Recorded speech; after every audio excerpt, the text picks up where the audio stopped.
நான் ஊர்லேருந்து கிளம்பும்போதே ஒரு பக்கம் அந்த சினிமாவுக்கு பாட்டு எழுதணுங்கிற கனவு, இன்னொரு பக்கம் பயங்கர போதை. இது 2மே தான் பேரலா என் கூட வருது. ஓ! ஆல்கஹாலிக் நீங்க அப்போ. ஆமா, ஆமா.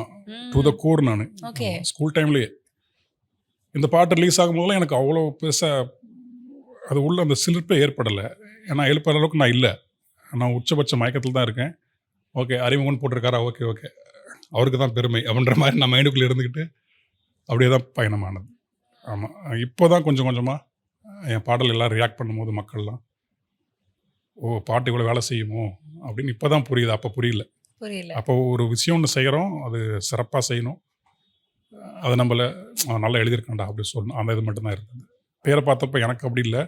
ஆனா எங்க அப்பா, எங்க அம்மாக்கெல்லாம் அவங்க அழுது இதெல்லாமே நடந்தது. ஆமா. ஆமா. பையன் சொன்னத செஞ்சுட்டான்ற மாரி இருக்கும்ல. உங்களுக்கு ஆமா, ஆமா. பெருமையா இருக்கும் ரொம்ப. ஆமா. அவங்களுக்கும் அதே பயம் தான். இந்த பக்கம் நான் இதெல்லாம் போதையிலேருந்து விடுபடுவானா என்னன்னு தெரியலையே! இப்போ ஊருக்கும் போறேன்றான். சரியா படிக்கவும் இல்ல. அவன் என்ன பண்ண போறான்? அந்த ஒரு பயம்லாம் அவங்களுக்கு இல்லையா? அது முதல் பாட்டு வந்தவுடனே, அது எங்க அப்பாலாம் அந்த என்னோட பேர் அந்த பேப்பர்லாம் வரும் இல்லையா? ஆமா, ஆமா. அதெல்லாம் கட் பண்ணிலாம் வச்சுட்டு, அவ்வளோ ஒரு ஆனந்தமாலாம் வந்திருக்காரு அவரு. டயா பூஸ்டர் சுகரை கண்ட்ரோல் பண்ணும், உங்க ஆரோக்கியத்தை மீட்டு தரும். அனைத்து மருந்து கடைகளிலும் கிடைக்கும்.